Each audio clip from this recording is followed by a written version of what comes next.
السلام عليكم ورحمة الله وبركاته. بسم الله الرحمن الرحيم نحمده ونصلي على رسوله الكريم أما بعد. باب الوصية بالنساء. We continue our book Riyad-us Saliheen by Imam Nawawi rahmatullah alayh. This is the 34th chapter of the book, and the chapter is with regards to our treatment towards the women folk, and especially with regards to our treatment towards our spouses, meaning wives. What are some of the rights of the wife and responsibilities of the husband? Tonight we have this last hadith, and inshallah next week we begin the 35th chapter, inshallah, and that would be the hukuk and the rights of the husband, meaning the rights of the husband that needs to be fulfilled from the wife, as Rasulullah sallallahu alaihi wasallam defined through his life and of course the ayats of the Quran.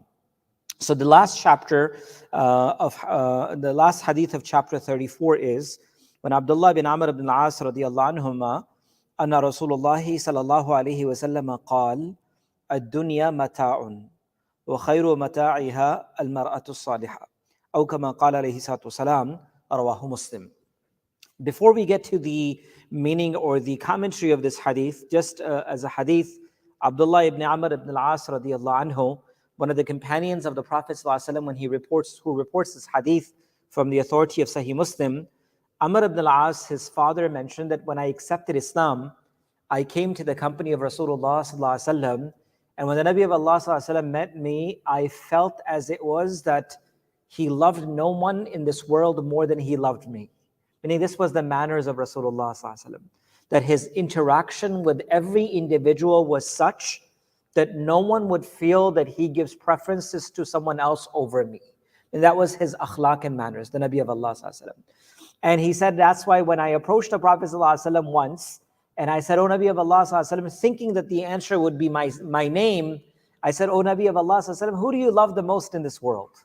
And it was my new interaction with the Nabi of Allah ﷺ. And he said, at that moment, he said, the most beloved person to me in this world is Aisha, my beloved wife. That's what Rasulullah ﷺ mentioned. So he said that I still had hope. So I said, "O Prophet of Allah ﷺ, what about amongst the men? Who is the closest to you from amongst the men?" And the Nabi of Allah ﷺ, subhanAllah, rather than saying the name Abu Bakr, he said the father of Aisha, meaning he loved her so much that he said her name twice for the connection that, subhanAllah, he had with her.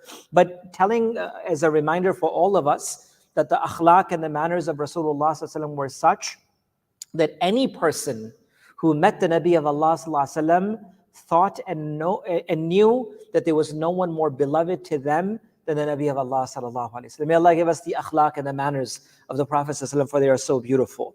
So the hadith is reported by Abdullah ibn Amr radiyallahu anhu, who mentions anna Rasulullah sallallahu alaihi wasallam qal, the Nabi of Allah sallallahu alaihi wasallam said, ad-dunya mata'un. This world in its entirety is mata'. The word mata' has multiple meanings. One meaning of the word mata' means something that passes very quickly, thing that doesn't last too long in a person's possession, number one.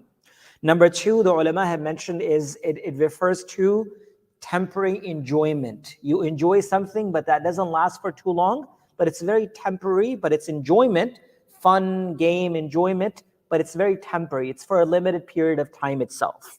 Some have mentioned that it just refers to resources, meaning things that a person may have as resources.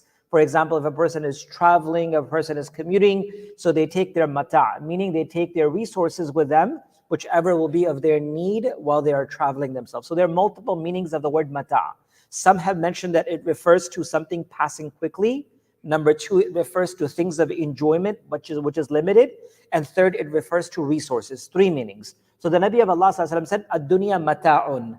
This world is passing very quickly. One meaning. Number two, this world is a sense of enjoyment for a very brief period of time.